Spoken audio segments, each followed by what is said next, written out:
मला परिवारच मानत नाही. लोकांचं उलट आहे. लोक म्हणजे आधी कुटुंब मग बाकीचं. असं नाही, आपला उलटा खेळ आहे. आधी समाज आणि मग कुटुंब. मराठा समाज माझा मायबाप आहे. या समाजालाच मी मायबाप मानलंय आणि ज्या समाजाला मायबाप मानलं त्यांच्याशी माझं लेकराचं आणि माय माऊलीचं नातं झालं. आम्ही माय लेकरं झालो आणि सुगंध आपण अनुभवतो आहोत. जोरदार टाळ्यांचा जल्लोष चालू ठेवायचा आहे. मराठ्यांच्या जीवनातला ऐतिहासिक क्षण. कोण आला रे, कोण आला? चिमुकल्या मुली स्वागत करतायत. जोरदार टाळ्यांचा जल्लोष. पुढचा 1 मिनिट टाळ्या बंद करायच्या नाही. मराठ्यांच्या आयुष्यातला हा सुवर्ण क्षण आणि मराठ्यांचा एकमेव नेता म्हणजे मनोज जरांगे पाटील. टाळ्या वाजून आपण शिक्कामोर्तब करावं. त्यामुळे मी माझ्या मायबाप बीड जिल्ह्यातल्या मराठा समाजाच्या चरणी मनापासून नतमस्तक होतो.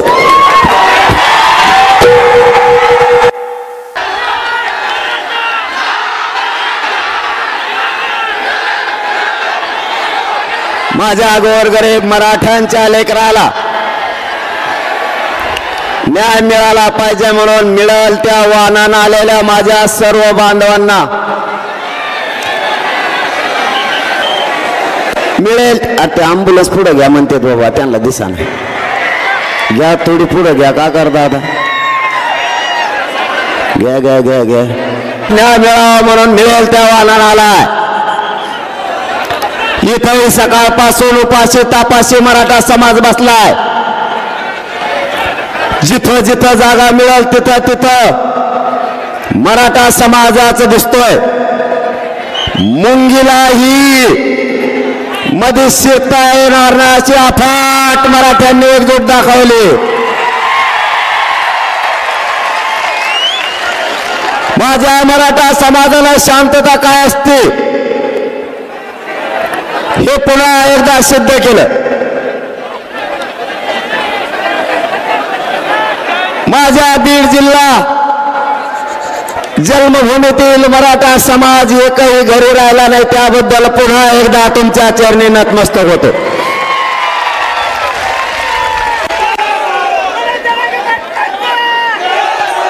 इतका वेळच्या आपण बसलेला असताना आपण पाणी प्यायला सुद्धा जात नाही. मला परिवारच मानत नाही. लोकांचं उलट आहे. लोक म्हणजे आधी कुटुंब मग बाकीचं. आपलं तसं नाही, आपला उलटा खेळ आहे. आधी समाज आणि मग कुटुंब.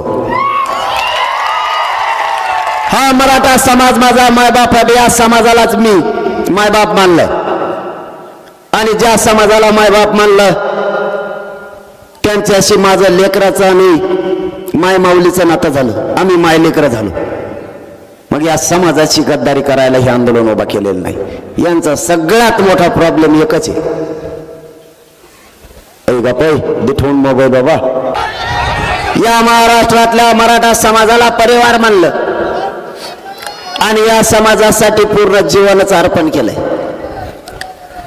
ही तर एक त्या बीड जिल्ह्याची ताकद आहे. तरी अर्धे आम्ही घरी ठेवलेत. तिथले काम सांभाळायला पुरे जर आले ना आम्हाला 7-8 चेक लागत. महाराष्ट्रातल्या कानाकोपऱ्यातून मराठा समाज आंदोलनात सहभागी झालाय. मायबापा तुम्हाला शब्द देतोय, तुमची एकजुटीची ताकद मी जिवंत आहे तोपर्यंत व्हायला नाही जाऊन देणार. यांचा प्रॉब्लेमच ते मी यांना मॅनेज होत नाही. सगळ्यात मोठा प्रॉब्लेम असेल तर ते. कारण काय झालंय, मन पैशात जमत नाही, पदाचं मुळ जमत नाही आणि इंग्लिशचं मुळ तर कदर झालाय पुरा, जमतच नाही. आयला ते म्हणतात मग हे जमत नाही म्हणलं तर मग आरक्षणच द्यावं लागत. काय चुकीचं करतोय मी काय चुकीचं केलं? मी खाऊन जगण्यासाठी नाही आलो. खाऊन जगण्यासाठी तर कोणी पण येतं. या समाजाच्या मराठ्यांच्या लेकराच्या चेहऱ्यावर आरक्षण देऊन आनंदाने हसू बघायचंय एवढं स्वप्न आहे आपलं.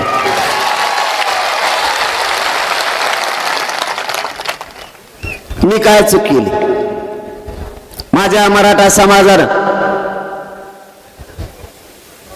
आरक्षणाची मागणी केली. दशकानं दशक व्हायला गेले. पिढ्याना पिढ्या बर्बाद झाल्या. आई बापानं लेकरं शिकायचे, आणि स्वप्न बघायचं. माझा लेकरू सुद्धा अधिकारी होईल आणि माझ्या वाट्याला आलेलं कष्ट कमी होईल. प्रसंगी बापानं कर्ज काढायचं पण मुलं शिकवायचे. पैसे कमीच पडले तर आईला स्वतःच्या अंगावरचं सोनंही मोडायचं पण लेकरं शिकवायचे. तिचं स्वप्न होतं माझं लेकरू मोठं होईल आणि हे लेकरू मोठं झाल्याच्या नंतर माझ्या वाट्याला आलेले काबड कष्ट कमी होते. पण आरक्षणाने घात केला. आता सावध व्हा. एवढी संधी आहे मराठ्यांना आरक्षण मिळवण्याची. या संधीचं सोनं करा. आपल्याला आरक्षण 100% मिळते त्याच्यात काळजी करायचं कारण नाही. देव जर व्हावा तरी मराठ्यांना ओबीसीत आरक्षण मिळणार आणि तेच आपण घेणार. आपल्या नोंदी सापडल्यात. मी माझ्या गोरगरीब मराठा समाजाच्या आरक्षणाची मागणी केली. मायबाप मराठ्यांना ते मला काय म्हणायला लागले माहिती का तुम्हाला? मला ते शत्रू मानायला लागले. मला दुश्मन समजायला लागले. मायबापावर मी काय चूक केली? माझ्या गोरगरीब मराठ्यांच्या पोरांच्या वेदना मानल्या. माझ्या गोरगरीब समाजाच्या आरक्षणामुळे होणारे त्रास मानला. पोरांच्या आत्महत्या व्हायला लागल्यात. कालच आपल्या बीडचा भूमिपुत्र मनोहर भाऊ सिंगल यांचं बलिदान याच मराठा आरक्षण. मराठ्यांच्या जीवावर सत्तेच्या गाद्या मिळवायच्या आणि गादी मिळाल्यावर त्याचा लाभ या छगन भुजबळासारख्यांना द्यायचा.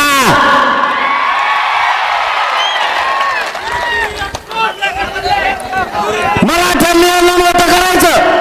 देशाचं संरक्षण करणारा मराठा समाज आहे देशाचं. त्याला संपवायला निघाला. तुमचा स्वप्न साफ करूनच मराठा थांबेल. तसा आता थांबत नाही. आमच्या जीवावर मोठं व्हायचं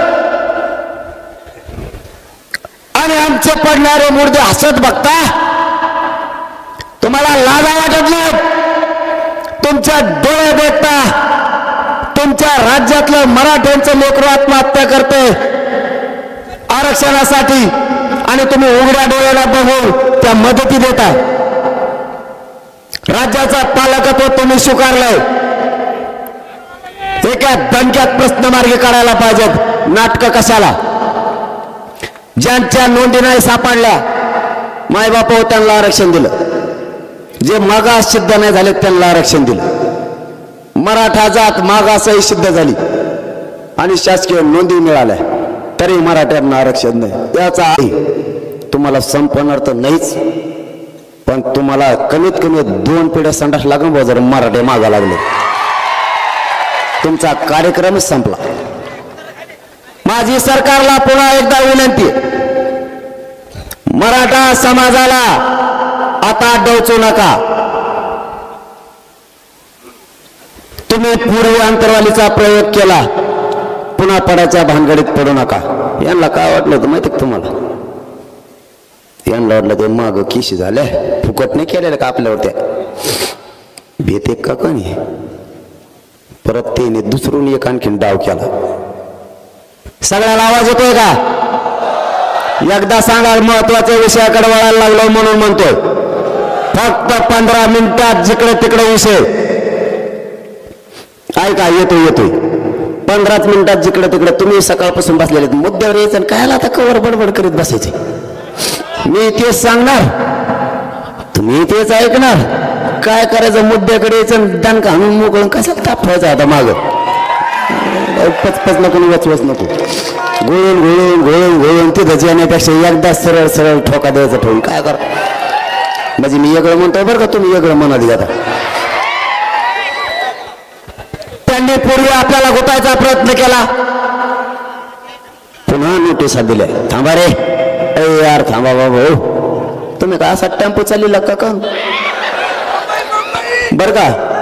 त्यांनी पुन्हा शांत चित्त नाही का आता, त्यांनी पुन्हा एक डाव रचला. म्हणले आता यांना नोटिसा देऊ. तुम्हाला दिल्यात का बीड जिल्ह्यात? दिल्या तिकडं परभणीला त्याला बी दिल्या.